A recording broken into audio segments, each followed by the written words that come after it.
Hey everybody, so welcome to Chapter 7, World History. We're going to be looking here at East Asia, the spread of Buddhism from 221 BCE to 800 CE. So that's a period of about 1,000 years. We'll be looking at the Tang Dynasty, we'll be looking at the Han Dynasty, the Shen Dynasty. We'll also be looking at the spread of Buddhism. So 3 dynasties in China.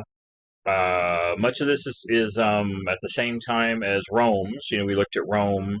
So a lot of this is happening in the same time period as the Roman world. And there's actually quite a lot of similarities. It's actually a pretty good compare-contrast kind of question between Han China and Rome, because they both reached a heightened level of sophistication and commerce, economy, size, population, very similar. At the same time. So there's a lot of comparisons and contrasts you can make between Imperial Rome and Han China. Something to think about. Anyway, so let's just go ahead and get into it. The Age of Empire in China, the Shen and the Han Dynasties. Shen, Chen, that's how you pronounce it. So the Shen state was the last standing power after the Warring States period. We ended the last chapter we talked about China a couple chapters ago. We ended it with the Chen and the Warring States. Remember, if you remember the end of the chapter, there was about 7 states that became dominant towards the middle of the Warring States period, and by the end of it, there was really just one dynasty left standing that had conquered most of the others, and that was the Chen.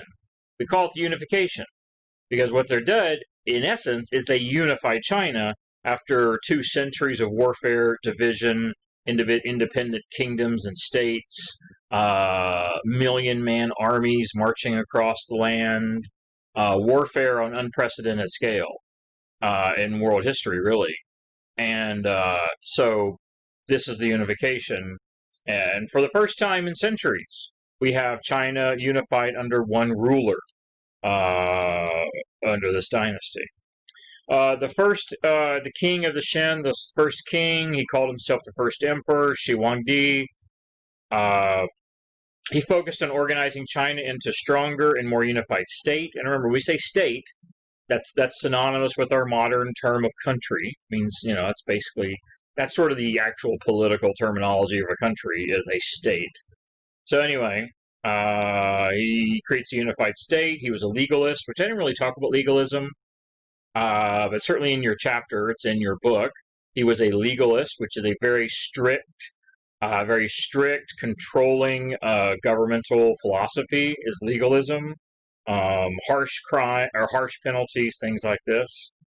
Very severe laws. He really wanted to keep the population fearful. He was a demagogue, is a term we would use, as someone who rules by fear. Fear of if I'm not the ruler, this is what will happen. The state will collapse. We'll go back into war. Your farms will burn again. I'm the only one that can protect you. I'm the only one that can save you. That kind of thing. But he also did through direct fear, where he actually had massive armies patrolling the lands. He was always concerned about revolt and rebellion. He even goes so far as to issue edicts, and edicts is a law, typically not through a governmental body, but typically directly from the leader, like an emperor or a king or something. And the edict said all weapons had to be turned in. You could not own a weapon of any sort unless you were in the military. That's a good way to keep the populace from rebelling if all they've got is literally pitchforks and rakes. Hard to fight a war with those. Nonetheless, he was a legalist, a centralist. Centralization, meaning he tried to centralize all power in China in one place, under his authority. And they had a big bureaucracy. So it isn't like he was one man by himself. There was a big government to administer this. But all of the government power for all the different regions, all was in one single location at the center, right at the capital, and that is where all the power was, a centralization. So he's a legalist, centralization. He wanted to weaken the lords in all the regions, believing that was what caused the Warring States period, which it really was. a bunch of independent lords and kings all getting together with their own armies, all vying for dominance over China. So he says he's going to avoid that by eliminating the power of all the lords. Going to take away their soldiers, take away their weapons, basically demote all of them. Well, he only has the real power. He even went so far as to force some of them off their lands. He even did, this is an interesting thing, which we'll see this happen, especially in Europe, you see this a lot, in later years. He forced many of these lords to take family members and to keep them at the capital, in the palace. In essence, he held family members of all the different nobles and lords in the entire empire, he held them captive, permanently. They permanently moved to the capital. They would live out their lives, the rest of their lives there, under the watch of the emperor and his soldiers. The idea being, if you ever rebel against me, I'm going to slaughter half your family. Yeah, certainly pretty brutal. Certainly pretty brutal. But again, not necessarily uncommon in world history. Like European lords did this kind of stuff. We saw this kind of things happening. He didn't want to create another civil war. He has administrators replace all the nobility. He regulates all these regions with laws and policies. China was, in essence, turned into a bureaucratic government instead of an aristocratic society. No longer are the regions of China ruled by lords and nobles, which, interestingly enough, that's actually how Europe is becoming in the same time period that China is moving away from it. And now all of China is going to be ruled by a massive bureaucratic government, to where the people in charge are civic officials versus lords, nobles, and their royal families and whatnot. It's really interesting. It was very effective. It definitely was effective, but it was brutal. Stepping out of line would result in death. The emperor did a massive standardization, standardized all aspects of society, ordering a census of the entire population. This may be the first recorded, because we have records of it, this may be the first recorded census in world history. Don't get me wrong, we're not saying it's the first. There might have been others. Roman probably did this, but we have an actual full record of a census of the entire population. Detailed. Everything. Literally every person, every animal, all the crops you grow, every piece of farm equipment. It was like a record of every single asset in the entire country. We don't know if we even have the ability to do that today, in our modern society, and China did this. It's pretty impressive. I'm sure it wasn't perfect, but still. Pretty crazy. He wanted to determine the exact taxation, the exact labor force. He standardized the writing because China had all kinds of regions. There was a lot of different dialects of Chinese, so he standardized it into one consistent writing system, a consistent system of weights and measures for trade purposes, coinage, builds thousands of miles of roads. He turns China, at least in this time period, what we would consider into a modern state. He really does this. He used hundreds of thousands of forced laborers to build things like the Great Wall of China, which, by the way, you can see from the moon. If you've ever seen photos, you can see it from the moon. You can see it from orbit. We have pictures from astronauts in space. You can actually see the Great Wall of China from space. It's that prominent. Today, I think it stretches like 6,000 miles. And I say that because it was added onto and built onto and added to well over 1,000 years. They just kept adding on to new sections. But this is where it starts. Over hundreds of thousands of forced labor, Chinese workers, slaves, over a 30-year period. And the whole purpose was to protect them from the Xiongnu. The Xiongnu, which are Central Asian barbarians, Central Asian nomadic horse soldiers. Think the Mongols. This is well before the Mongols. But these are people who are probably predecessors of the Mongols in later generations. It didn't work well. The wall, they could ride around it. They would come and build earthen ramps so they could actually ride over it with their horses. They even found ways to dig under it. I mean, the wall was built and then it was staffed with tens of thousands of soldiers to protect from the barbarians. This was China's version of the barbarians. The same as the Romans had the barbarians from Central Europe, this is China's barbarians. Multiple assassination attempts. After 3 different attempts, finally, he becomes very concerned with his life, very concerned that he is going to die soon because people kept trying to kill him. He builds this lavish tomb with an army of terracotta soldiers. Yes, that's the ones you probably heard of.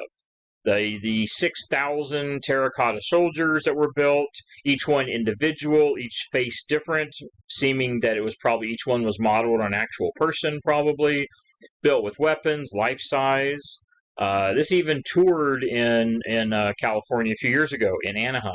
They actually had a tour of a selection of these soldiers, if you happen to get a chance to see that. It's really cool. That is an image there here on the page. You see terracotta soldiers, horses, and a wagon.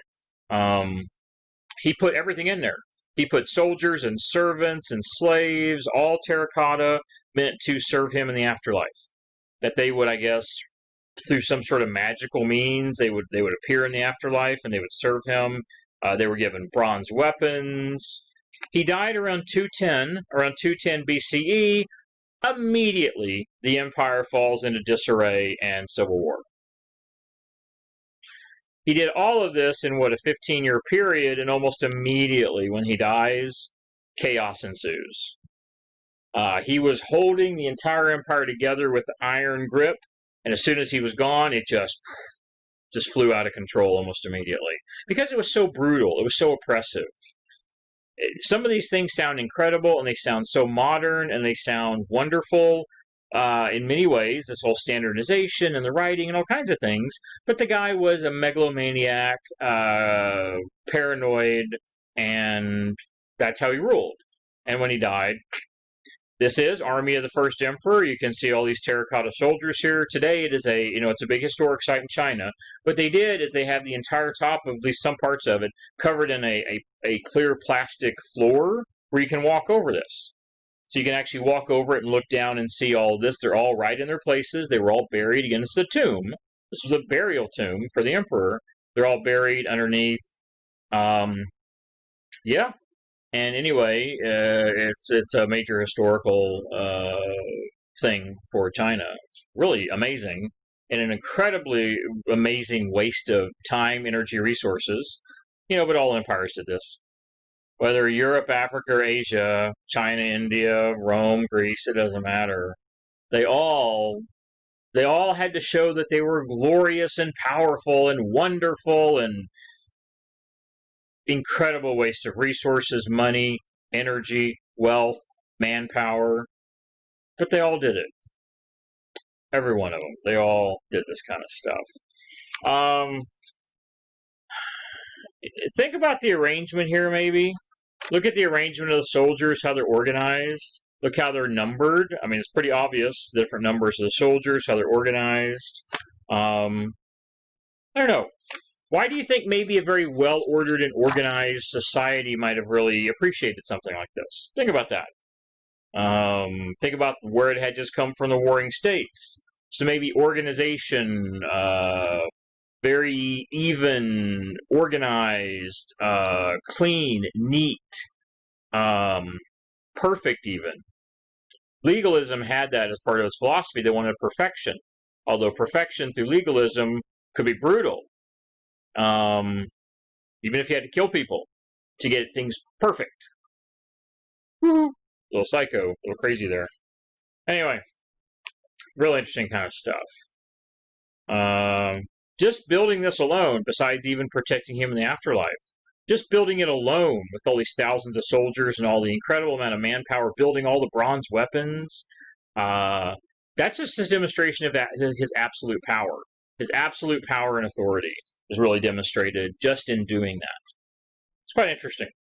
All right, let's look at the Han Dynasty, which fills in after the end of the Qin. Now, do not think this is 14 years. It's not 14 years. That is BCE to CE. That is 400 years. That's a 400-year period there. This is the empire I was talking about, which is pretty much synonymous with the Roman Empire at the time. Very similar in population, in size, in scope, in technology, in manpower. Very similar. Lots of comparisons you make between Han and the Roman Empire. All right. So following the end of the Shen Dynasty, we have this other civil war, which, as remember, he died in 210. The Han Dynasty is established in 206. So we have about 4 years of war, violence, and chaos. The victor became known as Emperor Gaozu, who ruled from 202 to 195 BCE. And he installs what becomes a 400-year dynasty, really long-lasting for China. The Han Dynasty discontinued a lot of the unpopular policies of the Shen. They got rid of a lot of the harsh laws, a lot of the governmental controls. They reduced taxes. But it remained essentially the same government. They keep the bureaucracy, they just get away some of the most harsh laws and harsh tactics. But it's still this massive established bureaucracy. They simply take it, and it's the meet the new boss, same as the old boss. They pretty much keep the government intact, only with new leadership. And a little easier on the people, a little less oppressive. Population soared, peace reigned, and this became a golden age. Very similar to that golden age we talked about when Augustus took charge. We had a couple hundred years of a sort of a golden age in Rome. This is a Chinese golden age, same time period here. Under those are the reforms I just talked about. Under Emperor Wu, who ruled from 141 to 87 BCE, we see the Han government increase controls of business, increase controls of commerce, they increase taxes. In other words, it backpedals and becomes more of an oppressive government again. Emperor Wu believing he must maintain authority. And look at those dates. See the significance of that? Emperor Wu ruled for 54 years. In world history, there's only been a handful of world leaders that have ruled for this time period in all of world history. It's incredibly rare for any number of reasons. Assassinations or simply natural death. I mean, your average person didn't live anywhere near to even 54 years. And this guy not only lived 54, he ruled for 54. Most likely he took power through war. So he easily might have been 70 or 80 years old when he died. Yeah, I mean, just leading this amount of time period is very rare. Anyway, he was very autocratic, meaning where he had all the power, all the authority. I mean, he's an emperor, right? Very autocratic authority. Again, controlling business, commerce, taxes. He created monopolies in pretty much all major industries. Only they were government-run monopolies. Let's back that up. See, it's iron. I have it on my list here. Iron, salt, wheat, and liquor. That's the other part you can't see there. Iron, salt, wheat, and liquor. That is just 4 examples. Hundreds of products. Basically, all of the most common commodities, which are like daily used, important trade products.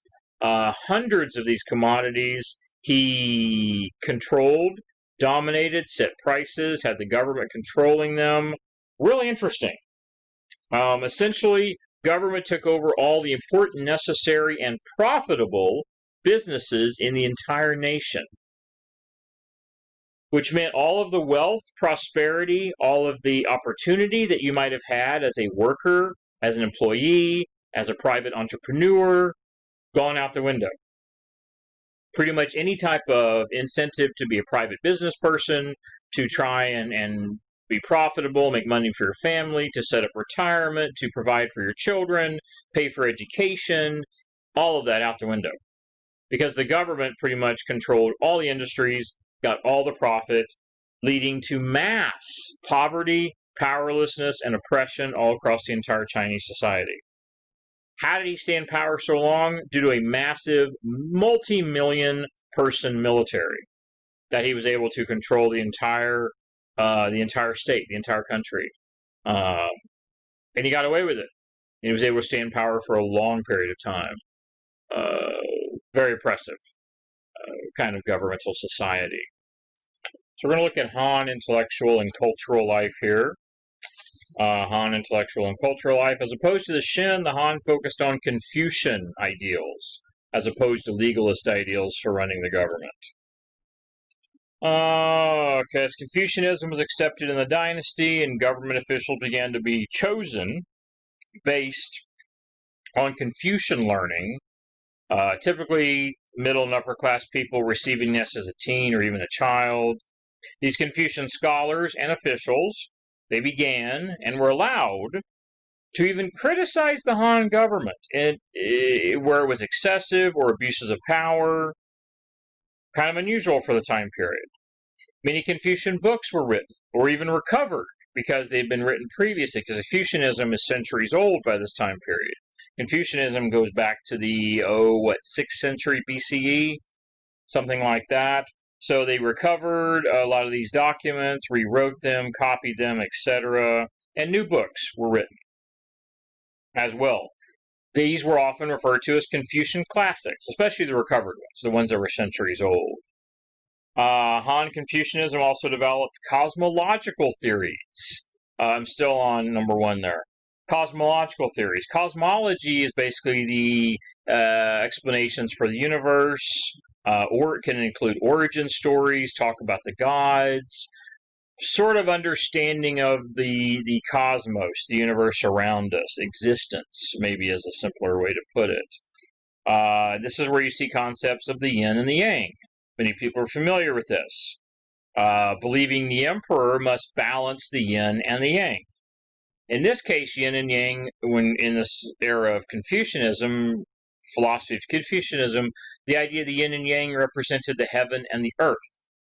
The emperor had to balance this role between the needs of heaven, the gods, and of course the needs of the people here on earth. Remember, I've talked about it before, he's considered the son of heaven. He has the mandate of heaven. In essence, he is seen as God's chosen leader. Conveniently enough, it's always the people, the soldiers who choose him, but nonetheless, the idea is he's God's chosen leader. He's the son of God, the son of heaven, and so he must be responsible for disasters, floods. All bucks stop with the emperor, whether it is good, victories, and defeating our enemies, and discovering massive treasure or wealth, or whatnot, or bad, disease, plagues, famines, defeats. Good or bad, it's all about the emperor, and how the emperor is dealing with his mandate of heaven and whether he's appeasing the gods. Interesting kind of stuff. Art and literature also focuses on the spiritual world and the supernatural forces. Focuses on immortality. Their notion of the afterlife is a little complicated. So they looked at immortality, the afterlife. They looked at, we might even use the term magic. Spiritualism, magic, mysticism, if you will, the supernatural world, mystic creatures. A lot of that is really focused on their arts and literature at the time. They had a very, very strong view of the cosmology, the nature of the cosmos and all the different animals and creatures and mystical beings that inhabited all of the unseen world. Yeah. Very, very, very, what we would use the term today, superstitious. Incredibly superstitious. Everything was an omen.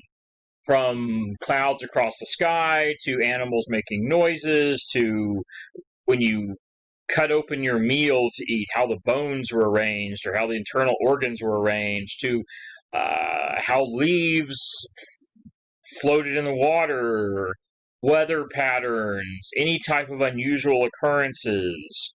Things today that could all be explained by science, they're very, very supernatural about all this.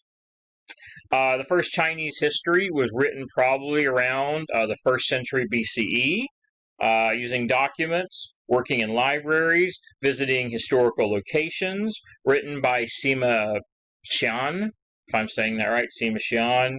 It focused on political events, great leaders, court records. It was known as the Records of the Great Historian. And it was, for China, it was actually the first truly historical document. Not based on mythology or theology, superstition or religion or myth. It was, for the time period at least, is perfect, of course nothing is, but for the time period, it was a non-fiction account of historical records and historical accounts of China. Very impressive, very impressive. And we have it today. I'm not saying we have the original, but at least we have copies of this. That is an actual piece of it there. That's a picture, and of course I have no idea what the language is. I don't know what that says, but that is an actual piece of it right there. And the first paper production in China was around 105 BCE. The first paper in the world. How advanced is this over anyone else? It's 1,000 years before pretty much anyone else is making paper. The Europeans, it's 1,000 years before they're making paper. So yeah, this paper production was far ahead of anyone else in the world. It was made probably of crushed bark, hemp, and cloth, allowing writing to be produced in much greater quantities and very cheap, because it's made of very cheap renewable resources. Yeah, that right there is an amulet, a magical amulet. It's really interesting. I didn't really talk about this with Rome, but Rome had a very strong belief in magic and spells and potions, magical charms, things like that. People used to wear magical charms, magical bracelets. They believed in spells. They believed in magic. That's a whole separate thing from the Roman religion. The idea of magic was an entirely separate thing from Roman paganism and Roman polytheism, believing all the gods. Entirely different thing. China believed in magic as well. They believed in this magic. You could do spells, you could do curses, you could make blessings, and that is an amulet. Hard to say. I don't know what the writing is, of course. Romans used to actually take it and they would roll up a little piece of papyrus, I guess it was, and they would actually write the spells on it and put it inside their amulets, almost like a little mini scroll case. And then they would wear it or carry it or give it to someone, and it was supposed to have magical properties. Interesting stuff. All right, Inner Asia and the Silk Road. Here we have China. We have the Kushan Empire, which is the orange. There's your Great Wall of China. Territory added by the Han, which is the light orange. You have the dark. Then you have the light orange area added by China, which included Korea. Silk Road, which went all the way from Rome all the way into Han China. Lots of other trade routes. It isn't like the Silk Road was the only one. The Silk Road was the biggest and probably the most profitable, though, that stretched across the entire known world. It's really interesting. This is a huge territory. This was the only time until modern history when China was this big. It never gets to this size again until modern times, to where just about everything we think of as modern China today was under the authority of the Han. Just about the size of modern China today, close to it. All right, Inner Asia and the Silk Road. This is defending the state from the nomadic peoples of the north, western China, often referred to as the Xiongnu. This became a full-time job. Same exactly as the Romans. It was a full-time. But remember, by the end of the Roman Empire, pretty much their entire army was a defensive force, simply protecting their tens of thousands of miles of borders. Same thing with Han. By the late dynasty of Han, they're spending all their time simply trying to protect themselves, for example, the Great Wall, from invading peoples who wanted what the Han had. The Han was the largest, most prosperous empire in Asia, massively wealthy, treasure, massive production. They had production capabilities that were greater than any other empire in the world as far as industrial production. Don't get me wrong, there's no modern industrial age. I'm just saying in production of goods and products, they produced more than anyone else. That's a huge target. That's a massive target on you that everyone else wants a piece of it. So the invasions are not unexpected. These Inner Asian nomads always posed a threat. They quickly came, they went. They were horse soldiers, as you can see here, horse warriors. They came, they attacked. It was like lightning attacks. They'd sweep in, attack, and wipe out a village in an hour and be gone, taking everything of value that wasn't nailed down, burning or killing everyone else. And value not only included goods, it included goods, treasure, jewelry, clothes, animals, people, women, children, slaves, anything, literally anything they could get and throw on their horse. They would be in and out in an hour, and they would get massive amounts of treasure, and no one could stop them. They were so fast and so effective. They would come in on these horseback with spears and bows. All of the rural areas of China, you were never safe as a farmer because they were so fast and so powerful. They could ride in the middle of the night, and they could strike hundreds of miles into the Chinese interior out of nowhere. That's why they built a wall, thinking, well, we can't literally physically stop them from coming in. They can become anywhere 24/7. You never know where they're going to show up. So we have to build an actual physical barrier to keep them from coming in. And it worked in some places, didn't work in others. They were seen as barbarian thieves. The farmers were seen as weaklings. We'll see this all through Asian history. The nomadic horse soldiers, all the way from BCE times until modern times, really had no respect for farmers. Digging in the dirt, digging among animal waste, getting filthy. They really likened them and compared them to animals. Because in their view, the only things that dug around in the dirt, crawled around in the mud, were animals. Pigs, hogs. That's what animals did. And this is what the Chinese farmers did every single day. Crawled around in the dirt, the mud, the rice fields. They lived a filthy lifestyle. Most Chinese people did. That was the life of a farmer. Really, most places. The nomadic horse warriors had no respect for that. They actually treated them as subhuman. They would execute thousands, hundreds, and thousands at a time when wars occurred. Never thinking twice about it. They had zero respect for them as human beings. They equated them as animals. Hundreds of thousands were sent after the Xiongnu. Remember, China had millions of soldiers. Hundreds of thousands sent after the Xiongnu, usually unsuccessfully. The Chinese came into constant contact with the Xiongnu, but it also brought them in contact with others. They had contact with other civilizations in India and Persia, other groups that brought them into contact with. After meeting these people, these other groups, a lot of trade routes are set up. Trade routes through Bactria, which is in Central Asia.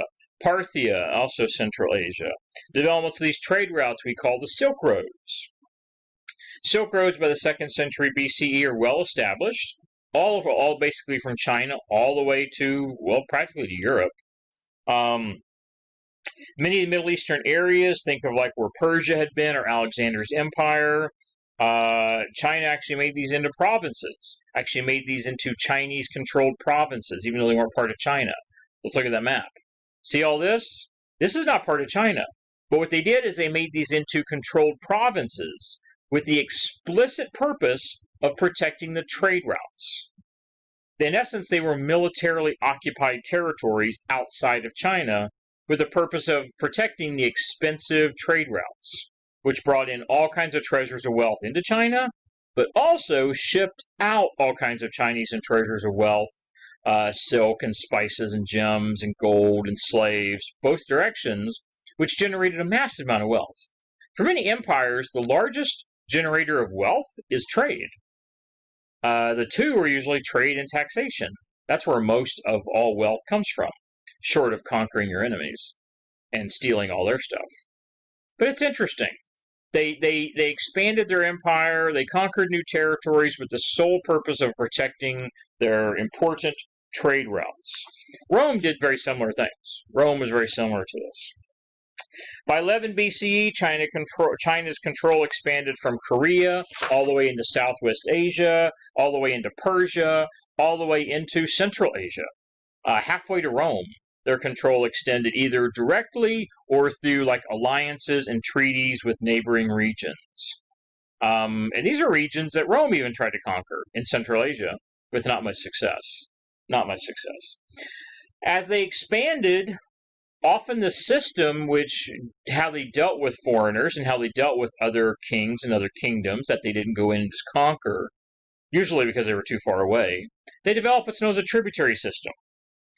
To where foreign countries would send envoys to China, because in most cases China was the biggest empire around. So they would send envoys to China to be officially recognized. They would have an exchange of gifts. They would bring treasures to China. China would send treasures back to them. Huge expense.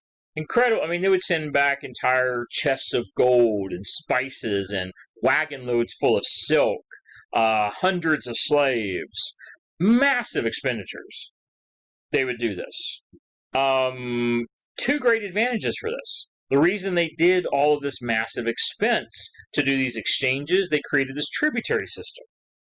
They did this because it reinforced the belief that, number one, China was the center of the world. In China's mind, they were the center of all civilization. Now, in Asia, they were. Rome thought the same thing. Again, what was the saying about Rome? I don't know who penned it originally or whatever, but all roads lead to Rome. That's the idea that Rome thought of themselves as the center of the world. Well, so did Han China. They did the same thing. But this reinforces it. If they've got so much treasure and wealth that they can just hand it out by the wagon loads, they can just give out massive amounts of wealth by the wagon load, that must mean China is just filthy rich, which implies power. If we have so much power, so much authority, that just implies that we are just the best, the greatest of all time. There's a joke there. I should have actually, if I was a little faster thinking, I might have thought, they are the GOAT, the GOAT of ancient history, but it's too late for that, but it's all right. Maybe I'll remember that for the next time I do this. Okay. Let's see what else we have going on here. Also, China had to spend a lot less on defense in many areas because enemies didn't attack China, or they protected the trade routes because there was so much wealth flowing into their coffers. In other words, they were getting so much money from China that they weren't going to attack China. Why would you? Think about it this way. Let's use this as a comparison to a job. If someone was just giving you a paycheck, if you were just getting a paycheck every day for sitting at home and playing on Twitter or watching TV or playing games, and they were just going to give you thousands of dollars, would you ever get off your ass and go to work? You might not. Don't get me wrong, you might do a hobby or you might go play sports or something, but you would do something fun, right? You wouldn't go work. You wouldn't go flip burgers or work in an office or drive around in your car delivering pizza. You'd find other things to do with your time if someone was just going to give you free money. Same thing here. Why are we going to expend all of our resources, our men, our power, our soldiers to go and invade China and take shit from them when they're just giving it to us for free? Come on. If they're just going to pay us off and we don't have to do hardly anything but protect the trade routes and maybe build some walls or some defenses or something, hell, bring it on. So it actually was really useful for China for many years. Eventually, this becomes a drag on their economy. Eventually, it becomes so expensive to pay for this tributary system that it actually damages China's economy. But early on, during their expansion period, which is always the way it is with an empire, as long as an empire is growing and growing and growing, continuing to grow the tax base, getting more people, invading and taking over more cities and territories, stealing all their treasures and resources, as long as you keep doing that, you can pretty much do whatever you want and get away with whatever you want until you reach that limit of expansion. And once you reach that limit, you have to find some way to fill in the gap for all those expenses that you are no longer getting all this revenue to pay for it all. And that's usually when an empire starts to decline. It is. That's usually when the empire starts to collapse in upon itself, when it can no longer pay for all of its exorbitant expenses. Well, yeah. Another really important thing about this tributary system is it really created the Silk Roads. It allowed the Silk Roads to survive and thrive for 15 centuries. For the better part of 1,500 years, these really strong trade routes from the east to the west thrived all across Asia, into Europe, into Africa, for the better part of 1,500 years. Trading ideas, knowledge, wealth, technology, medicine, and disease, and infection, and all kinds of other stuff across the known world for well over a millennia. Here you go, the Silk Route from central China, the capital, all the way over to Central Asia. And it really stops here at Ctesiphon, that's Persia. Basically, that's Persia. But truthfully, you can see the trade routes here continue on into Antioch, Anatolia, Byzantium, and all the way over to Rome. I continue personally, when I talk about the Silk Road, I take it from China all the way to Rome. All the way to Rome.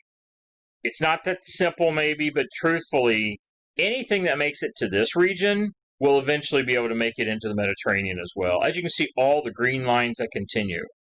So all this treasure and wealth that gets here into the Persian, into Central Asia, continues on into the West as well, into Africa and into Europe. It just continues on. All right, life in Han China. The increased trade and commerce put money in the pockets of many, many Chinese people, whether they were selling goods or making goods to sell. So whether you were a producer or a merchant, either way, lots of money, lots of wealth generation. Probably the most lively port at the time was, part. Probably one of the most lively parts at the time was the marketplace. The marketplace in any town, any city, there was a large marketplace which had everything. The marketplace was, of course, where you bought and sold everything, but the marketplace would have entertainers, jugglers, magic shows. There would be, people would be punished. Public punishment was a real common thing in most of human history. After all, you're going to commit a crime. If you see this, what happens to you if you commit a crime, you get publicly punished or beaten or tortured or abused or locked in a cage, sometimes even left to starve to death in public. It was a crime to help them if you tried to help a person. Anyway, this kind of stuff is common in many societies. So it was everything, from entertainment, juggling, to all the markets, all the buying and selling goods, prostitution, everything, including probably a lot of crime as well. You name it. It was the most lively, interesting, and maybe even the most dangerous place in pretty much every city. China had a lot of cities. China had more large cities than any other place. Significantly more than Rome, even. Rome was still primarily rural, other than a handful of large cities. Well, China was too, had massive rural populations, but China had a lot of big cities too. And China had cities, by the height of Han, China had a couple cities, I think, that reached almost 2 million. Far larger than Rome, as far as the population goes. Pretty much it was the social, cultural center of any urban area was this marketplace. All kinds of stuff, fortune tellers, executions, I talked about that. Every type of service and entertainment you could think of. And many of these marketplaces were literally 24 hours a day, 24/7. You could go in there, you could find drinking places, I'm sure, places to drink and everything you could think of. Certainly the place to see and be seen. But hold on to your pocketbook, right? China had the most advanced metalworking process in the world at the time. The most advanced blacksmiths, bronze workers, iron workers, even rare goods like silversmiths and goldsmiths. They had the most advanced craft making anywhere in the world. Significantly better than Rome, actually, as far as this goes. Every type of variety of goods and services you can imagine. Anything and everything. The agricultural community needed all the metal tools and equipment. The army and the soldiers, again, millions of soldiers, needed all the bronze and iron weapons and armor they could ever use. Literally any weapons that could be made, they needed, because Han was constantly at war on its borders. I mentioned the Xiongnu, but there's lots of other groups. Constant warfare. So whether it was home goods, jewelry, luxury goods, common goods like plates and spoons, or weapons, you name it, they needed everything. They were constantly looking to increase production of foodstuffs, weapons, tools, mirrors, plates, jewelry, everything you could imagine. Everything. The majority, and most people, this is what people did. Really, we're talking about, this is primarily urban here. I say it's life in China, but it was a highly urbanized society. Lots of cities, big populations, many, many cities with hundreds of thousands of people. So it was a highly urbanized society. Pretty much everyone in China fit into one of three jobs, really. Either you worked in the city, you worked in the farms, or you were a soldier. Almost everyone fit in one of those categories.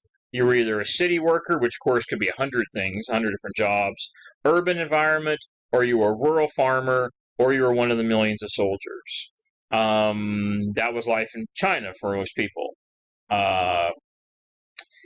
Family life. The vast majority of people were poor farmer peasants. Again, even if you've got 5 or 10 million people in the cities, you've still got 100, 120 million population. So the other 100 million people are your rural farmers. And they had to. You had to have all those farmers to feed themselves. Again, they got to feed 100 million farmers themselves. Plus, then they got to feed the 10 or 20 million people living in all the cities who don't generally produce food. So, plus a couple million soldiers. Got to do all that. So, people pay taxes and food. They lived off their own production and then also had to pay their taxes and food as well. This became the greatest population in the world. I think I've sort of said that it was close to Rome, but this population does expand past Rome significantly by the height of the Han Empire in like the 1st century. Definitely a bigger population than Rome. At the time of Jesus, for instance, at the time of Christ, the year 0, Rome and Han might have been very similar. But by 100 years later, Han probably outnumbered Rome's population by a couple 10 million people by 100 years later, 150 years later. At the same time, Rome's population actually starts to decline a little. The Han population is still growing significantly. They continue to expand and grow. The family structure was patriarchal. Male authority, all of China was like that. There were no female emperors. Government positions, all male. So the entire bureaucracy was made up of men. Men ran the businesses. It was a total patriarchal authoritarian society. Marriages were arranged, usually at a very young age. Women became part of the husband's family. Officially, it was legal. So once you were married, you were no longer legally even associated with your biological family. That was not your family anymore. Your family was now your husband's family in all ways that mattered. Completely cut off from your original family. You were now part of someone else's family. Filial piety was very important. Remember, filial piety, be good to your neighbors, your friends, your fathers, your sons, your emperor, your business associates. You need to treat them as they treat you. It's this reciprocal relationship. This filial piety to where you have the 5 cardinal relationships. All of that is part of the idea of Confucianism. That was very important. Remember, this is a society which values Confucianism. It values this philosophical idea. The father was in charge. Everyone had a role to fill, whether it was children or women. Women and children were considered or expected to be submissive. And that was your virtue. As a woman, your virtue was to be submissive, was to be meek. Maybe that's a word to use. You were expected to be that way. That was your position in the society. It was a very, very male-dominated society, maybe more so than anything we've talked about.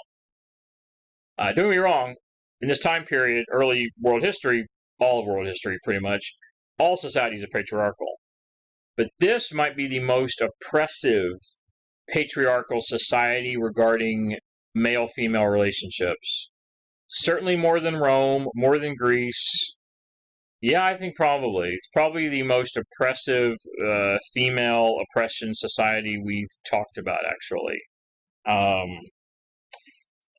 Let's see what I have going on here. Oh, that's interesting. I show in my notes there's a map here. Apparently there's not. Okay. We will move on to G. I don't know where that map went. It might be the one we already saw. It's okay. Okay, what is that? Alright, so let's look at the fall of the Han and the Age of Division. Alright, the years from about 160 CE to 220 CE were it's the decline and the fall of the Han Dynasty. Due to hereditary rights, this is where rulership passes from emperor to his son. We have a succession of child emperors. Because it's like the mantle of the Son of God being passed to the next bloodline, to the next in the blood descent. So if the emperor dies, his 5 or 8 or 10 or 12-year-old son suddenly takes over. It happens. It actually happens multiple times. About six different times. Not necessarily in a row, but within this 100-year period, we see this happen multiple times with these young emperors who are in charge of the empire. Now, a child doesn't know anything about running an empire. So who actually runs the empire? Typically, who runs it is eunuchs. These are castrated men. Now, men were, of course, in the government, and castrated men were the only ones allowed anywhere near the emperor. And the reason was because the hereditary bloodline was so important, they couldn't allow any men around that could, basically have sex with the emperor's wife or wives. He had a whole concubinage. He had lots of wives. So any men, even soldiers that were around the emperor, had to be castrated. So therefore, they could not have sex with the women and potentially question the bloodline to whether or not the child of one of the emperor's wives was actually his child or some other man's child. So who really ran the government were these eunuchs very often. There were multiple assassination attempts. Sometimes there were outright murders of the entire royal family. Sometimes the guards would turn on them and murder the whole family. Murders of government officials. Towards the end of the Han Dynasty, it got pretty bad. It was a bloody massacre every generation in the capital and in the corridors of power, as we would say. These attacks and turmoil, of course, weaken the empire. Of course, it weakened Han Dynasty, often leads to civil war, competing claims on the throne, competing claims of the mandate of heaven, and eventually the empire just collapses around 220 CE. 220 CE just pretty much starts to fall apart. No, 160 it starts to fall apart. 220 we consider that the end of this dynasty. So then we have a 370-year period of Age of Division. So we have a period of division in China just as long as the entire Han Dynasty, practically. During this time, China was politically divided into a northern and southern China, with a very succession of small dynasties, multiple ruling states, multiple independent kingdoms, no unified China. China had always been ethnically divergent. There had also diverse, I guess is a better word. There had often been lots of ethnically diverse regions in China. As we mentioned before, when we talk about the Shen, there were a dozen different dialects of Chinese language spoken, where people in northern China couldn't even communicate with people in southern China. Their Chinese language was so different. So we have all kinds of places, different regions, different dialects, different cultures, all across China. So it's not surprising that it breaks up into a succession of smaller kingdoms and independent aristocratic lords taking over where all their power had been taken away from them long before. We even have multiple rulers in China, multiple kings in China that aren't even what we consider to be Chinese. Often people from Central Asia, Western Asia, Northern Asia, today regions we'd call Russia, that came in and ruled parts of China multiple different times. People that weren't even what we would consider culturally Chinese. Now, in the case of southern China, they didn't have an emperor, but what you end up getting is what I just alluded to a minute ago, is it pretty much becomes a whole slew of aristocratic lords. All kinds of aristocratic estates, almost like city-states, sort of like what we talked about with Greece. These different city-states emerge. Many of them consider themselves the next Chinese emperor. None of them were. Many of them consider themselves inheritors of the Han Chinese culture. They do. There is that interesting thing. The Chinese culture maintains. Even 400 years of division. That's longer than the United States. I mean, that's literally longer than we've even been here on North America. We've been here on North America as British colonies about 400 years ago. So literally the entire time from the very first colonizers in North America, that was their period of division, was about that same time period. See, that entire time period, they managed to maintain a generally cohesive Chinese culture, a generally cohesive language. This, again, we're talking about southern China. It was more unified than probably the rest of China. Probably because they didn't have to deal with so many invasions from central and northern China, the Xiongnu, and things like that. They maintain a generally cohesive culture, religious view, language, writing. They pretty much maintain the core of what we call today Chinese culture. It pretty much is maintained by the aristocratic lords in the city-states of southern China, which they often warred amongst themselves, but they did have in common their common culture, literature, art, their sense of law and government remains generally consistent across southern China, with aristocratic lords pretty much running the show in dozens of different kingdoms across southern China in different times. They would merge, they would separate. Over a 400-year period we're talking about here, very, very much in flux the entire time. Without this insistence upon maintaining Chinese culture, what we think of as China today probably wouldn't even exist. Because northern China wasn't like that. Northern China was constantly in flux by invasions of alien cultures, different peoples, different dialects, ruled by people that were not Chinese, ruled by Russian, people from central Siberia, people from the Middle East, ruling parts of northern and western China. But the southern chunk of China, basically the bottom third of what had been the Han Empire, manages to maintain Chinese culture. And then later years, when it does expand, as we're going to talk about in a second, they manage to hold on to that culture and expand it into the greater China once again. Interesting. However, the northern dynasties, in essence, Chinese culture as we think about it, pretty much ceased to exist in northern China as a result of so much foreign influence, enslavement. They would destroy entire cities. But southern China managed to hold on to that. All right. Now, we will, again, come back at the end of this chapter, and we will briefly talk about China again, the Tang Dynasty. But for a moment, because we're sort of doing this chronologically, we're going to move to something else that happens generally in the same time period, which is, I talked about that, and I talked about that already. So I covered southern aristocracy and northern dynasties. We're going to talk about Buddhism spreading out of India into Eastern Asia, which includes China. All right, spread of Buddhism out of India. During the same time period that Han China exists, and Han China is growing, the same time that the Roman Empire is expanding, and Christianity spreads out of Rome and into the Middle East, we also see Buddhism moving out of Asia into China and into Southeast Asia. Even to the point to where by the end of this period, Buddhism almost ceases to exist in India. It was birthed there, Western India. At one point, it was dominant in India. But by the end of this period, by like the 8th century CE, Buddhism is almost non-existent in India. It is a dedicated campaign to eradicate it out of India because it's a direct competitor with Hinduism. And so many, many lords, many, many kings and emperors, as we're going to talk about, try to really focus on eradicating it when possible, almost to the point of doing so. However, it spreads to many other places and continues to survive and thrive in Eastern Asia. All right, Buddhism's passed through Asia.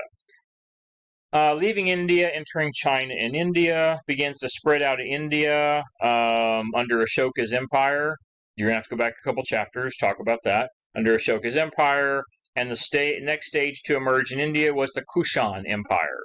This is the next empire after many, many years of decentralized, fragmented rule. Again, that's the previous chapter talking about in India. Under King Kanishka I of the Kushan Empire, we see Buddhism spread fully throughout Central Asia and into the Middle East, what we would think of as modern-day Russia. So all the way to the edge of China, all the way into Central Asia, and all the way into the Middle East, all the way to the edge of the Roman Empire. So pretty much think India, only it transferred everything that had spread in northern India, it transfers it all, 500 miles north, into central, eastern, all the way to the edge of China, into Russia. Russia doesn't exist yet, but what we think of as Russia, all the way to the edge of the Roman Empire. Today, all those areas are what? Pretty much all those areas are Muslim.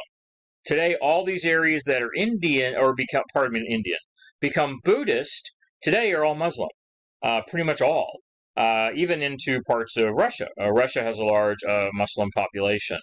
Even though it isn't considered a Muslim region, it's still, all those regions are pretty much eventually taken over and controlled by Islam.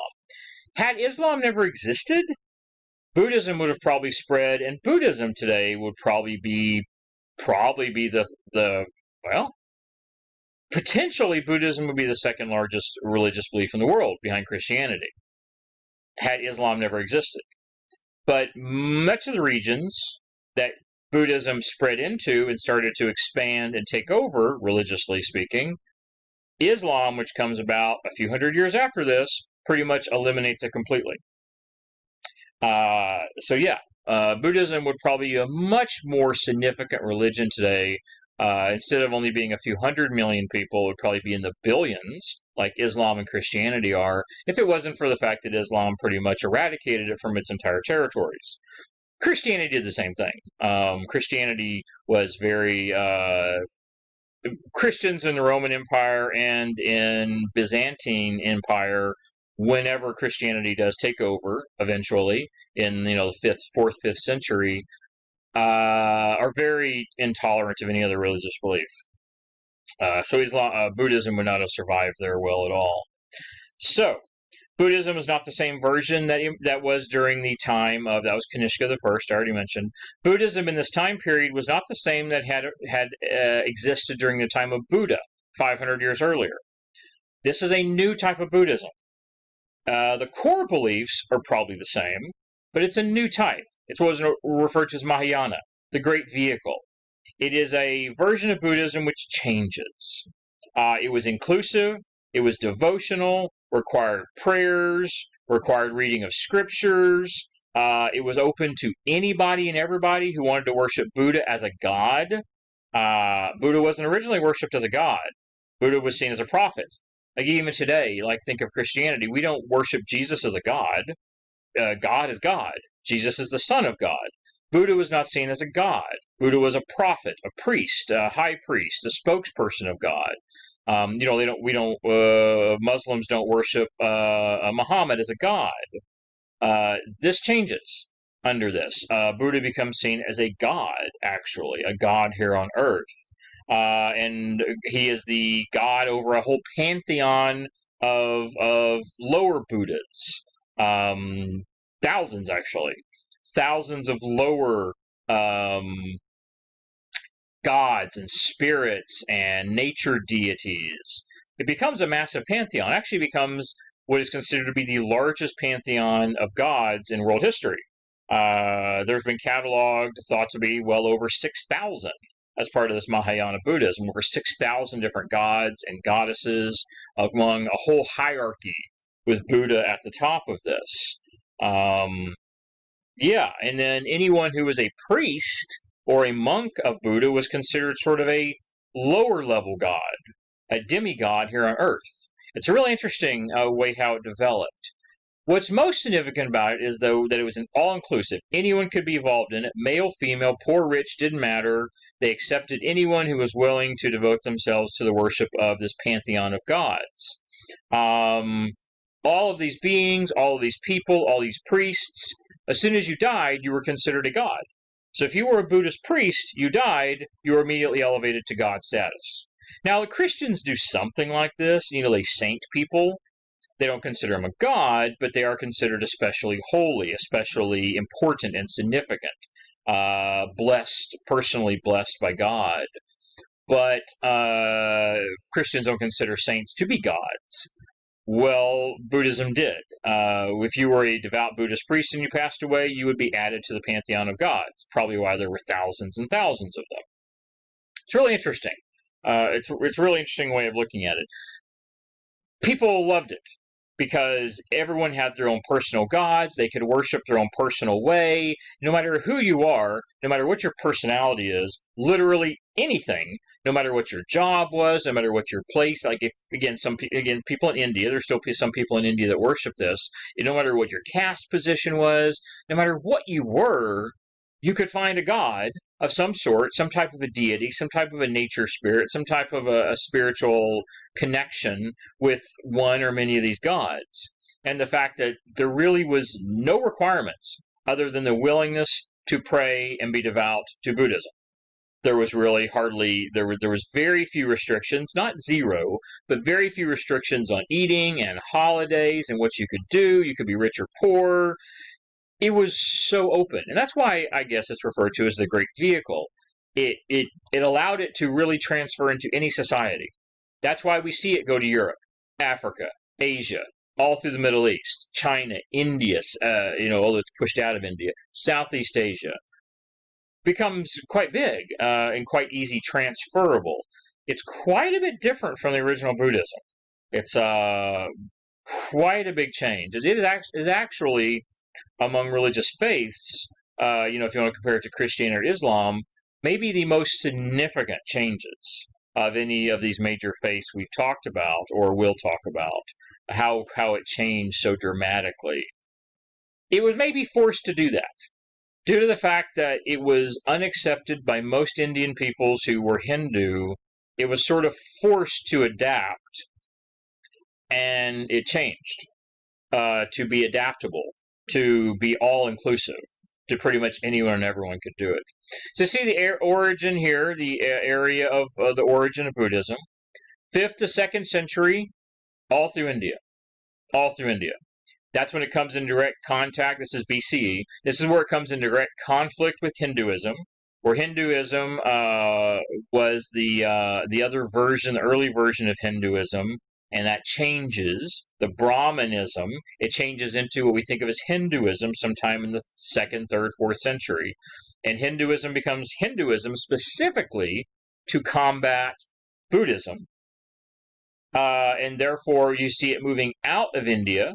By the 2nd century BCE to CE, it moves all the way into Central Asia, the Middle East, China, Southeast Asia. And by the 3rd to 8th century, here in Tibet. Now, this is where it is in this time period. Today, most Buddhists live in Southeast Asia. This is where the vast majority of Buddhists live today, is in Southeast Asia. That's primarily the center of Buddhist religious faith in the world. You can find them anywhere, of course. You can find Buddhists. I remember driving in, where was I in? Anaheim, not too far from Disneyland. I remember driving many years ago, and I just stopped at a stoplight and looked off to the left, and there was a Buddhist temple right there. Completely, with walls and trees covering it, but there was a sign there where the wall said Buddhist temple, and I remember shopping in Los Angeles in a grocery store once, and there was Buddhist monks, just fully, just like you would see in the movies, a Buddhist monk living in a very ascetic lifestyle. So you can find Buddhism anywhere, but as far as the primary base of Buddhist belief today is Southeast Asia. That's where you find most. And it's a result of what happens right here. That's why it's significant. This is the reason it gets pushed into Southeast Asia, because it gets pushed out of India, because it is seen as a threat to Indian culture and to Hinduism. Whether it actually was or not is debatable, but nonetheless, this is what happens. All right, the power of Buddhism in China is really huge. Eventually it enters into China during this age of division. China was very unstable. The charity and compassion of Buddhism, the fact that the monks, would take care of their communities, they would make things for their communities. Not to mention, many times monks had walls built around their compounds where people could run and hide. There was even a version of Buddhism where people trained to be warriors. There were Buddhist warrior monks, specifically trained to actually protect and defend their communities. So yeah, Buddhism served many different purposes. Buddhist monasteries became an important part of the social, economic, political life of China. By the 5th century CE, there were thought to be over 9,000 9,000 temples and monasteries all across China, mostly South and West China. 9,000 temples and monasteries, probably 100 to 200,000 Buddhist monks. Now, these are the clergy. These are the actual monks. These are not people. If there's 200,000 monks, there was probably millions of people that worship Buddhism, just regular lay people. Regular folks were considered lay, and then people who are actually in the church, who actually are, we would use the term in Christianity, ordained. I don't know if that same term applies to Buddhism, but the idea who are official members of the church, who are there doing the work of the gods. There were 100 or 200,000 of them. And so there had to be hundreds of thousands, millions of actual converts to Buddhism. Becoming a monk or a nun meant you had to give up your family identity. You had to take a vow of celibacy. Anyone could worship Buddhism without having to. Again, it's really easy. No one really had to devote themselves to being a monk if they didn't want to. You could still worship. You could still worship the gods. You could still pray.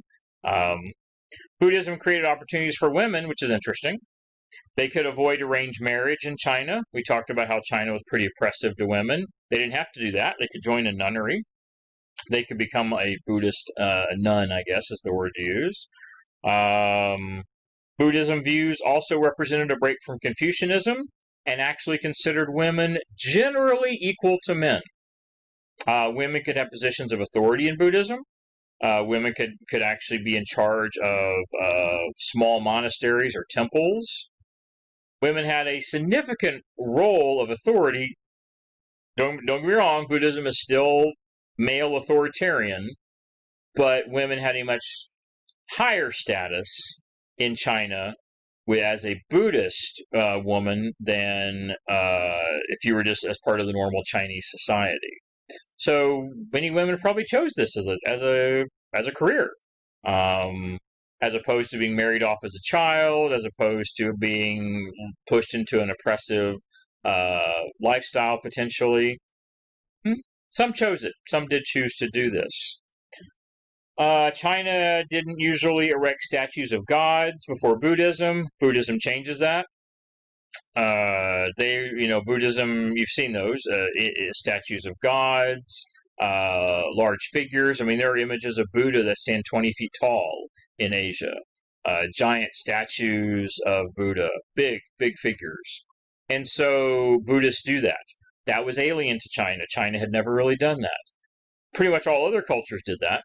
Pretty much, the Greeks, the Romans, the Middle Easterns, Persians, Indians, all erected statues to gods and emperors and stuff like that. China didn't really do that, not before Buddhism, and that was a bit of a problem.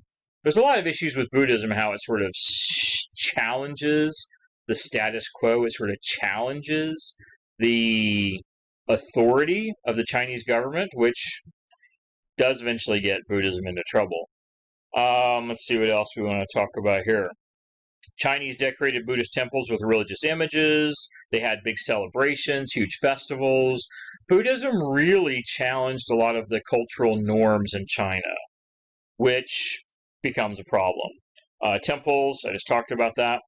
Lots of critics, as I've alluded to, lots of critics. They viewed Buddhism as immoral. They considered Buddhism a threat to Chinese culture because it didn't honor filial piety and it didn't honor family. The fact that to be a Buddhist monk or a Buddhist nun, you had to be celibate. You didn't reproduce. Another problem was the Buddhists didn't want to pay taxes. They didn't believe they should have to pay taxes to the Chinese government. That's a problem. Tax revenue is huge. And you got 9,000 temples, 9,000 monasteries. That's a lot of land. Another problem is, wherever temples and monasteries were, as any religious observance, you expect people to give donations, to give tithes. People would pay money for blessings, for prayers from the monks. That's how the monks survived. The monks would usually produce some of their own goods, but they expected the community to chip in. The community would give them gifts and presents and donations and land, and eventually Buddhist monasteries came to often have treasure, because people would donate gold and treasure, expecting blessings, expecting prayers for their gods to help them. That happens. That happens with all religious faiths. So these monasteries began to really collect lots of wealth, lots of treasure, lots of land, lots of animals, lots of attention, and guess what? All of that, before the Buddhism, would have gone to the state. All of that would have gone to the government. Huge problem. Basically, what Buddhism is doing is it's challenging the authority of the Chinese government. It's challenging the authority of the Chinese aristocrats, especially during the Age of Division, when the aristocrats, pretty much the lords and nobles, ran southern China. It became a direct challenge to Chinese authority, and it hurt the pocketbook. It took tons of money, revenue, taxation that would have normally gone to the government, to the lords, to the nobles, to the royalty. Now is going into the hands of the monks. Big problem. Really big problem. They didn't work the land either, since most people in China was farmers, and the Buddhists didn't do that. They didn't do that either, which was a role for most Chinese people. There were some attempts to close monasteries, but overall there wasn't a huge issue to suppress Buddhist belief. Yet. There was not a huge push to suppress Buddhist belief, even though many people had a problem with it, especially in government.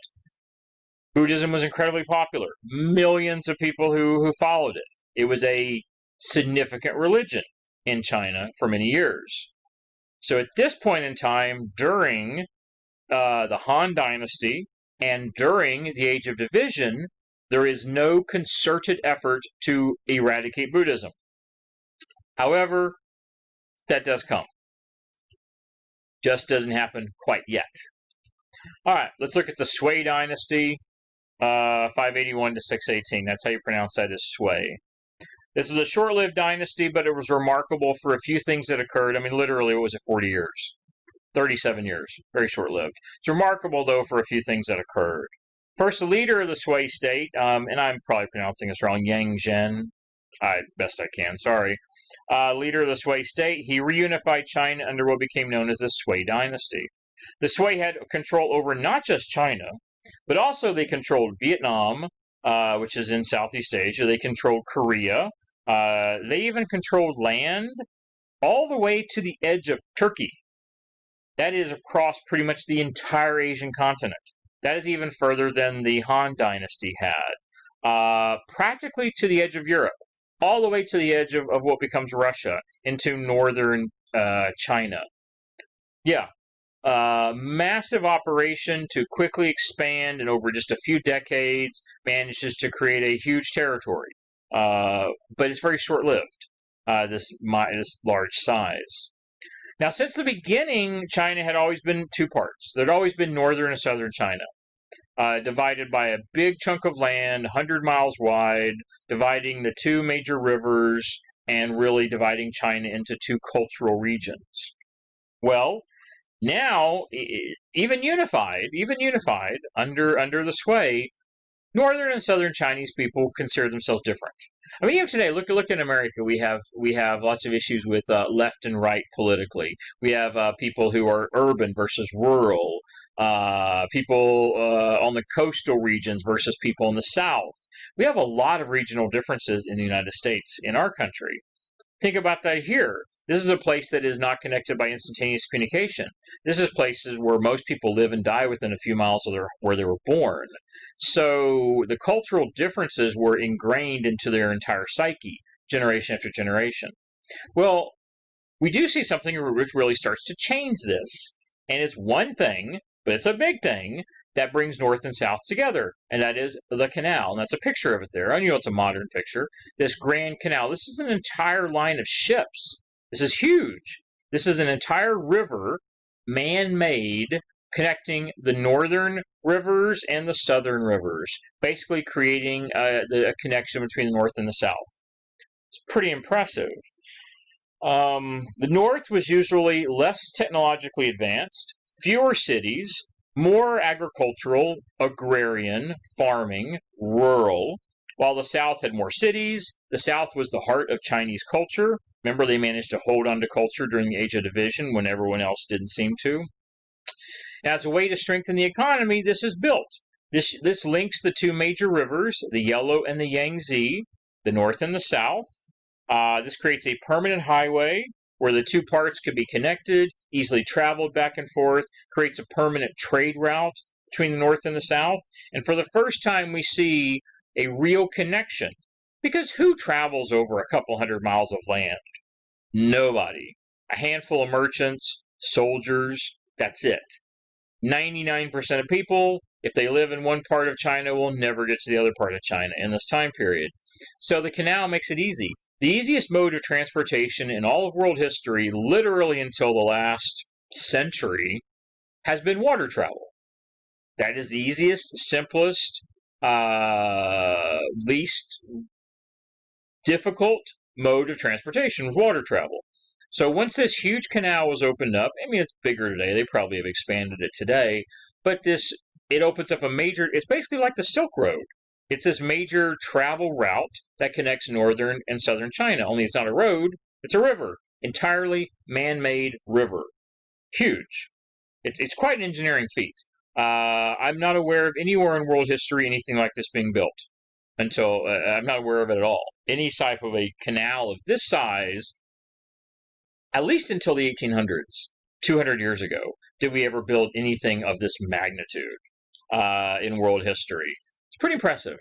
It really is. It's an engineering feat of ancient times. It enriches both regions, connects them together, and really, for the first time, brings the cultures of northern and southern China together.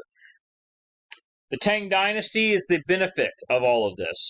The uniting of China, the expansion of Chinese culture, commerce, the expansion of China's borders, trade connections, the ending of rivalries and warfare, the creation of a unified government, all of that really occurs under the Sway, and then the Sway are taken out and defeated, and the Tang Dynasty takes over. A whole new family line takes over. Everything the Sway did, they really built the entire foundation of what the Tang Dynasty then thrives on for the next 300 years. The Tang Dynasty built an empire which lasts 3 centuries, give or take. But their empire, I guess I should say differently, they didn't really build it. They took Sway's empire and made it their own, which I suppose that's the way to do it. Don't do all the work. It's like a house, right? You and I don't build a house. Very few people. Maybe there's someone who's watching this who can build a house. I can't. But after someone builds it, then I move into it. Hey, nice house. I like it. Already made. Same thing here. The Sway built the house, and then the Tang moved in. Good for the Tang families. All right. The first 2 Tang leaders, Gaozhou and Taizong, they expanded the military. They added Turkey and other non-Chinese peoples as part of the empire. Yes, all the way to Turkey. Now, this would have been a tributary state. It isn't like China's borders are considered Turkey, which was, 6,000 miles away. That is not the case. But it would have been a tributary state. It would have been a state that would have worked with, they would have done connections, they would have done trade, they would have maybe paid some type of taxes. They would have been the modern word we would probably use would be like an ally. They would have been effectively an ally of China, from what we think of as that. China's borders do not extend. Turkey borders Europe. They didn't extend all the way to Europe. But they worked with China, and they had trade connections with China. They were part of the Chinese extended empire, if you want to say that. They brought in lots of other people, but they also, again, these places, many of these regions were thousands of miles away from central China. So they were typically still ruled by their own local chieftains, their own local lords, their own local kings, and then they just were tributary to China. They paid them some tribute, they might have paid them some goods, and in return, China traded with them. And in truth, most of these tributary kingdoms probably profited from this. Now, where did the profit go? As in pretty much all of world history, who gets the profit? The rich, the upper class, the elite, the wealthy families, the top 5%. They're the ones that benefit.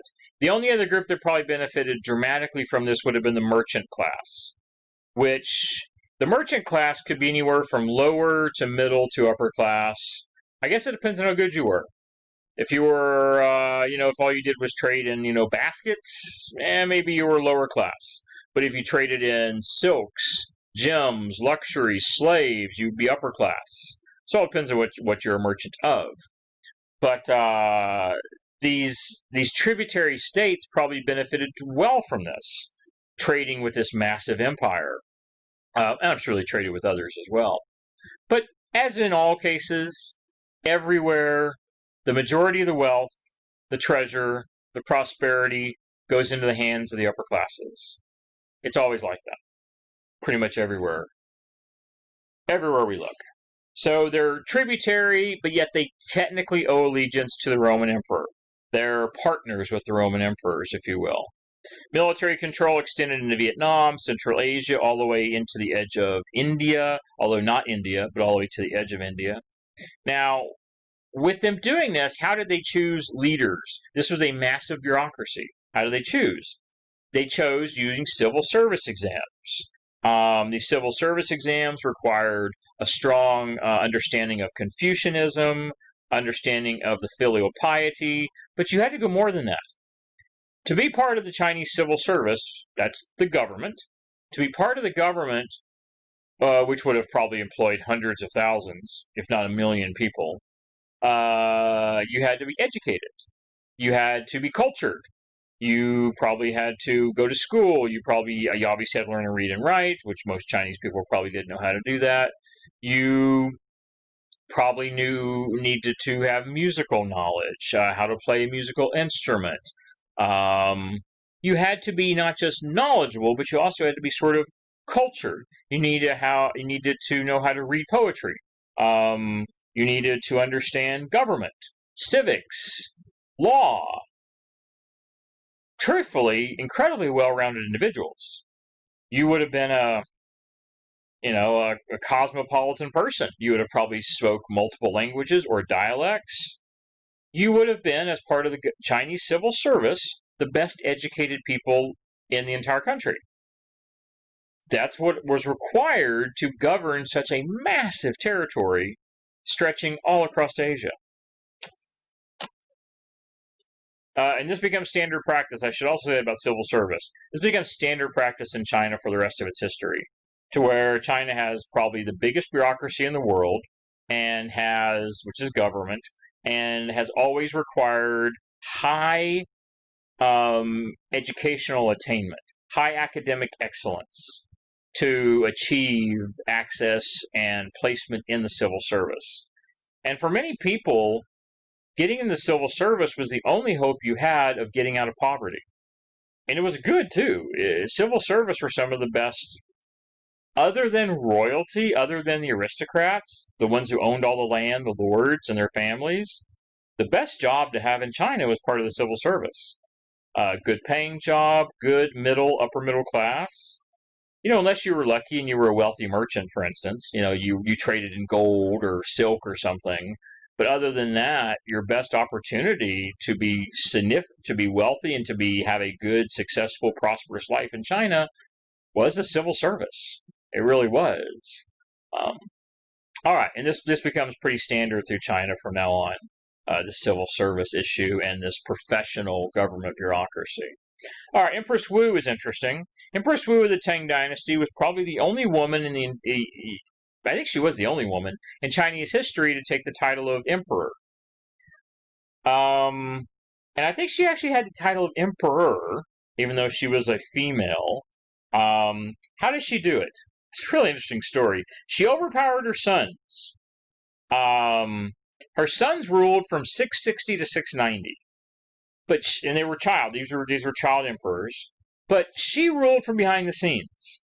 The term we would use in Western government would be regent. Probably the same thing. Basically, where you have the figurehead, the boy, who's ruling, the young man, but behind the scenes is the mother, who is pulling the strings. She's the puppet master, if you will. He's the face of the emperor. He is the emperor. But she's the one who's really making the decisions. She's the one who's really running the show. And so for 30 years, she was the behind the scenes, pulling the strings, running the government, while her different sons ruled as emperors. Then, around 690, she actually took over completely. No longer hiding, no longer pretending to run, being the invisible, behind the scenes person. She comes out and basically takes over. Now, after 30 years in government, she obviously knew her shit. And she obviously knew what the hell she was doing. She knew all the players. She knew all the rules. And she had been dealing with court intrigue and espionage now for most of her life. She knew what she was doing. And she was really smart. What she did is she used Buddhism to take over. How'd she do this? She actually used scripture. There was some Buddhist scripture which predicted that an ancient Buddha would be reincarnated as a female queen. Now, I don't know what the scripture, I've never read it or seen it, but supposedly it was a real Buddhist scripture of some sort of a prophecy, if you will, that this Buddha would be reincarnated. Not the Buddha, but one of the Buddhas.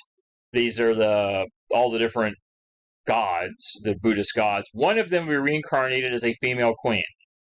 She used that scripture. Maybe she spread it around. She probably had her agents, people who worked for her, spread this knowledge around.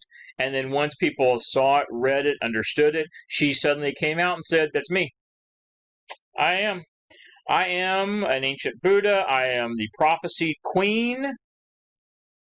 And she became empress and ruled for 15 years as the emperor of China, or the empress of China. The only time, I think, in Chinese history when the leader of China has been a woman. And it was incredibly convoluted, complicated, and something that, would never have happened 99 times out of 100. And yet she managed to make it happen. Pretty impressive. Pretty impressive. I'm sure, I'm sure she probably had people killed. I mean, don't all emperors, I suppose. We laugh about it. I laugh about it. It isn't funny, people dying. But it's almost comedic the way we look at how all empires in human history have been this way. Backstabbing, assassinations, killing your family members. We watch TV shows, we're entertained by. I mean, come on, Game of Thrones, anybody? I mean, Red Wedding. I mean, oh my God, love Game of Thrones. But let me tell you, the ending, I don't know about the ending, that was weird. But nonetheless, I digress a little bit there. But the point is, we're entertained by this. Some of this is entertaining, even though the underlying issue is often results in death and chaos and misery for many, many people. It's why we watch movies. This could be turned into a movie. Oh, in China, it probably has been. In China, I would imagine this has been a movie, truthfully. It's a really interesting story, what happens here and how this woman came to power. All right. In later years, we see the Tang Dynasty collapse, just like they all do. Tang Dynasty starts to fall apart. We see rebellions weakening the dynasty. They even to the point where they have to call in Turkish warriors. This is Turkey, Central Asia. They have to call in Turkish warriors. They have to call in Asian nomads to actually end rebellions, which is interesting. Same thing the Romans did.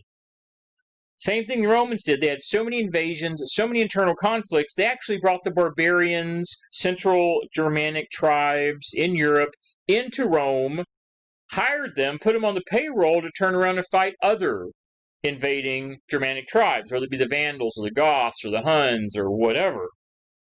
Excuse me. China did the same thing. They hired nomadic warriors and Turkish warriors to come in and defend the borders of China. What happened? They did do that for a while. And then eventually these warriors realize all of this wealth and treasures around them, and we start seeing them taking cities and carving out their own little chunks and their own little kingdoms. And China, once again, starts to fall apart and tear itself apart again. It is a recurring theme in world history. China is probably the best example. Literally, for 3,000 years, China goes through 300 or 400 years of dynasty, 200, 300 years of division. 400-year dynasty, 200 years of division. 300-year dynasty, 300 years of division. Over and over and over. It is cyclical, and it is, you can see it happen repeatedly over a 3,000-year period, over and over and over. It is probably the best example of this cyclical status of empire building and dissolution, building and dissolution, building and dissolution, over and over and over. It happens everywhere, but China is probably the most clear example of it in world history. Tang China, that is Tang China there, that's what it looked like. Here's some of the different invading nomadic tribes. I mentioned you got the Khitan, the Uyghurs, the Xiongnu I mentioned, and that's just a couple. There's several. Just like in Europe, there were a dozen different Germanic peoples and tribes that invaded into the Roman Empire. Here you have multiple as well. These are all different tribal kin groups, some really big, all through Central Asia, and typically without any real central government, without any real empire, and they simply saw all the treasure and wealth down here and they wanted it. And they picked it off piece by piece, chunk by chunk, region by region, eventually bringing down all the empires. We see it in Rome, Europe, India, Central Asia, the Persians, China, everywhere. All right, I think the last thing we have here is, yeah, we only have one thing left. We will talk about, that's weird, isn't it? Tang culture. All right, so back to the Tang culture here. So the rejoining of northern and southern China allowed cultural flowering like no other time in China. The Tang capital cities of Chang'an and Luang probably each achieved 2 million population. This is a reconstruction here of one of those cities. Probably made Chang'an the largest city in the world at the time. The planning and organization of urban layouts was a major focus. I mean, 2 million people. Trying to organize that and trying to the engineering involved in having that many people live inside the walls. It became a major focus as cities got bigger and bigger and increased in size. The city was basically broken up into sections. You'd have sections for markets. You'd have the city broken down with walls in between sections based upon ethnic, economic lines, social lines, with different groups living in walled-off separate parts of the city with gates in between, with guards at the gates, to where you couldn't even move freely about the city, even if you lived in the city. You could only go into certain sections. You had, without permission, to go into other parts of the city. Again, 2 million population. Just keeping order in a city of that size would have been unbelievable. Imagine how sprawling it was. I mean, today we have cities, obviously, with this population and much more, but cities today very often are vertical. Imagine having 2 million people that are often, in vertically populated cities, all flat horizontal in every direction. It would have been massive. It would have been just massive. Miles across. It would have just been crazy how big it was and how many people. They had sections for foreigners. Yeah, the way it worked. All right. Non-Chinese populations that were involved in trade with China, they often brought their culture with them, obviously aspects of their culture, across Afro-Eurasia. Religion, culture, language, knowledge, education, etc. Foreign religions, foreign clothing styles, foreign amusements, you name it. Anything and everything you could imagine you could find in these Chinese cities. These were cities in this time period that were probably the most cosmopolitan places in the world. You go back several hundred years and it was Rome. You go back to the 300s, the most cosmopolitan place in the world was probably Rome, the city of Rome. But by the 600s, 700s, 800s, it was these large Chinese cities. Because merchants came from everywhere, all parts of the known world, to trade, to live, to have relations with China, because they had everything. All the most advanced technology, all the most advanced science, the most culture, literature, all the religions. There's evidence of Christian churches, Jewish temples, anything and everything you could find in these cities. Musical instruments from the Middle East, all religions. Polo was played in these cities. Polo is a Persian game. So it's really interesting. Certainly the most cosmopolitan places on the globe. What Rome had been centuries earlier, which of course Rome was no longer that at all. The writing of poetry became an important aspect of cultured, educated elite, men, primarily men, who have been able to write poetry spontaneously at social gatherings. Yes, you had to be so cultured, so knowledgeable, that you could just, at a drop of a dime, someone tell you, hi, recite or write a poem about something. And you could just spill out a poem. Today you see comedians do improv, to where they can just do things at the drop of a hat. Hey, here's a story, create a comedy skit out of nowhere. That kind of thing. That type of knowledge and culture only existed for a handful of elites, but it was expected. To be the upper class in Chinese society, you had to spend your life in social, cultural preparation and martial preparation. Martial meaning military. All the elite had to have martial training as well. The elite men had to have training in weapons, training in how to ride a horse, things like this. This was part of what it was to be a cultured, elite Chinese man in an urban environment. Civil service exams were a big part of this. This is one of the ways you became an elite.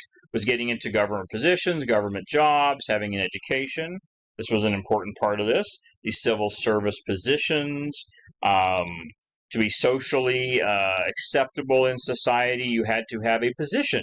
You had to have a job of some sort. You had to be somebody. You couldn't just be a common laborer or someone who owned a little basket market. To be among these upper class cultural circles, you had to have these aspects of education and academic knowledge. You had to be able to play musical instruments, whatever it was, whatever the musical instruments were. You had to be able to be at a social gathering and just play a musical instrument of some sort. You had to be able to sing, compose poetry, write poetry, talk about poetry. What was it like? What was this cultured atmosphere? What were their topics? Interestingly enough, it was not about warfare. It was love, beauty, nature, but also a little more base things like the love of women, sex, alcohol. It's really interesting. You had to be the cultured man, but you then had to be the manly man too. It's like in today's society, you'd have to be able to play the piano, but you'd love to get in front of the TV and watch a football game and chug some beers. You got to be able to do both. Got to be able to do everything. That's what you were expected to be. It's actually a pretty common thing in many parts of the world. The idea of the cultured man, and it's always a man. I always say it's a man. Women really weren't allowed in these circles. There's a handful of women, I'm sure, but generally speaking, women weren't allowed to be educated, except in rare cases. These meetings, these cultured gatherings of men would have not included women, other than perhaps prostitutes. The wives would have stayed home with the families and the kids while the men enjoyed this life. This becomes standard practice in much of the world, especially Asia. Japan. The men got to go out and enjoy everything, all the way from the Middle East, pretty much all through Asia, really, while the women did not. Women weren't allowed to go out and enjoy any of those aspects or whatnot. Buddhism. Buddhism does remain a significant influence on Chinese life for many years until it's eventually eliminated. Strong influence. Buddhism stories are well known. Buddhism festivals are very popular holidays. I mean, who the hell doesn't like a holiday, right? I don't care what it is. I don't care what the faith is. Hey, if it's a holiday, let's get out and have a good time, right? Let's drink and take the day off and eat some meat. Most people didn't get meat very often. That was a luxury for most commoners. Monasteries and schools all throughout China. The number one way to get an education in China, unless you were wealthy, was through a Buddhist monastery or school. That was about the only way to get an education, unless you had wealth or money to hire private tutors. There was no public schooling or education. Pretty much no place in the world had public or schooling or education, except some places in the Middle East after the spread of Islam. Public schooling and education was pretty much non-existent almost everywhere. You had to be an elite, you had to have money, or you had to hire private tutors. Except for religious education. That is the only exception.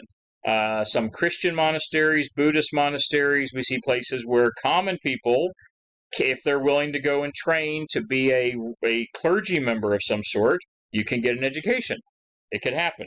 And this applied to both men and women, in many cases. Very interesting. However, there was a lot of opposition to Buddhism towards the end of the Tang Dynasty. Lots of opposition towards the end. And we see actually the decline of Buddhism after the year like 800. That's what this says here. Around the year 800 or so, we start to see a real decline in Buddhism in China. I really already told you the reasons. Buddhist monks didn't pay taxes, generally. They started to hoard a lot of wealth. Not purposefully, but people simply gave it to them. They actually controlled a lot of land. People would donate land to them in their wills when they died, or whatever the hell, figured for that in Chinese society. They didn't pay taxes. People spent a lot of time in Buddhist monasteries. They gave a lot of their wealth to Buddhism. Lots of people resented Buddhism as well. Even local people resented Buddhists, because all other local peoples, other than the cities, had to be farmers. They had to get dirty and filthy for a living. The Buddhist monks would walk around in their nice, clean robes. They didn't have to work for a living, if you want to call it that. And yet people were expected to donate to them to support the monasteries, to support the temples, this kind of stuff. So there actually became a lot of resentment, even among the common people, for Buddhists, who were not really required to do the hard work, it seemed.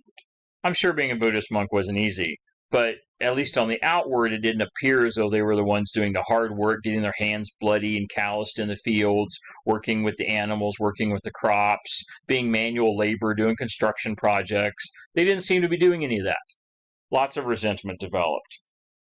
Eventually, thousands, all through the 6 and 7 and 800s, we see thousands of Buddhist temples, monasteries, Buddhist shrines destroyed, desecrated, burned down, torn down. Throughout the Tang Dynasty, Buddhism went from being quite popular before the Tang to by the end of the Tang Dynasty in the 900s, Buddhism is almost completely eradicated. Not completely, but almost eradicated. Hundreds of thousands of monks and nuns are either executed or forced to go back and be farmers, forced to work for a living, to give up their robes and put on their farmer's clothes. And by 900, Buddhism is not out of China, but has been diminished to such a degree that it is nothing more than a minor religious group in China. 90% of their monasteries and temples destroyed, shrines destroyed. We went from hundreds of thousands of Buddhist monks and nuns to a few thousand. In essence, 90% of Buddhism is eradicated. Buddhism moves and basically shifts south into Southeastern Asia, where it lives and thrives today. It's interesting. All right, that is it. That's it for the chapter. Thank you for going with me, following with me through it. I appreciate it, and we will talk again next week. Ciao.